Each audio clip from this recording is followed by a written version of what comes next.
First of all and foremost, I need to express my extreme gratitude to be involved in the Hall of Honor. When I first received the information about the induction, the request on the video was to try to keep it 2 to 3 minutes. And since I was fortunate enough to play two sports, I assume that I get 4 to 6 minutes.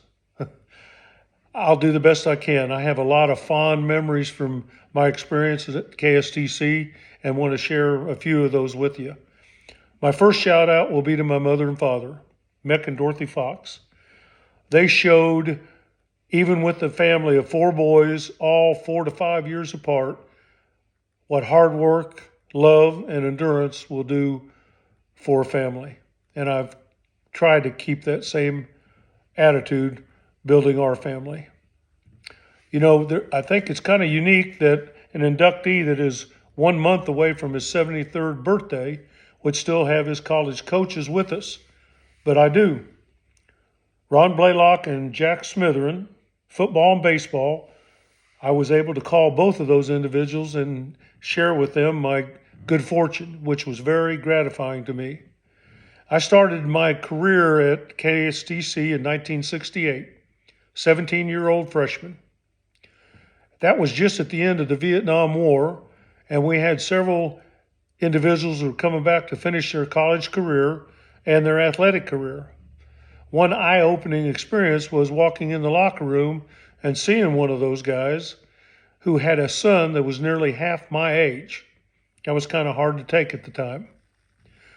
Ron Blaylock was a supreme motivator. He would have you ready to run through a brick wall when you got on the field. I tried to carry that on in my coaching career at the same time.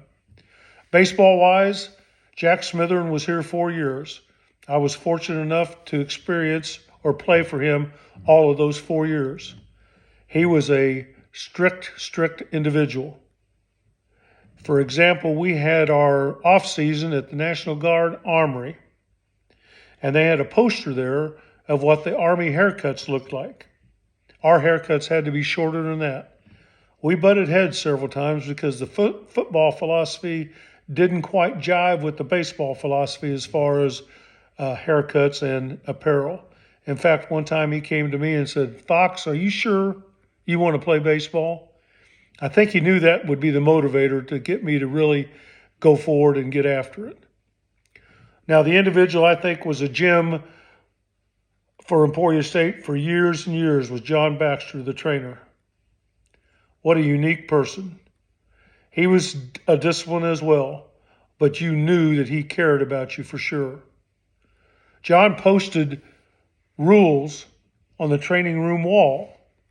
After having his foot up my rear end 3 or 4 times already, I decided I was going to read these rules and try to stay on his good side. He came by and he said, "Fox, what are you doing?" I said, "John, I'm just reading the rules so I make sure I stay on the good side."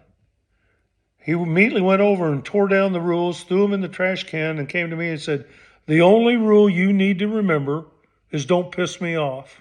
I love the guy. I miss him. What a great person. Now, one of my best stories, and my dad's very best story, was a gentleman called Vic Peck. He owned a restaurant downtown Emporia. He announced our football and baseball games.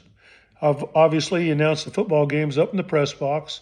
He came out on the baseball field with a handheld megaphone and announced our baseball games, none of which was compensated, I'm sure.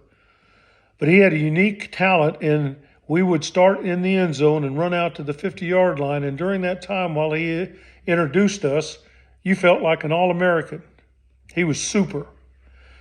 This was one game my sophomore year. I believe we were playing Pittsburgh State. We get 3 15-yard penalties thrown on us by the same official right before halftime. We move from midfield all the way back to the goal line. We run out the clock, we go in at halftime, and unfortunately Vic forgot that he had the PA or the microphone on. Somebody asked him, "Who's that official throwing all those flags?" Vic responded, "I don't know, but if that little SOB doesn't stop and keep that baby in his pocket, he'll never get out of here." My dad loved it, and he got a standing ovation. Unfortunately, it was the last game that Vic ever announced. Again, I can't tell you how much this means to me. Thank you very much.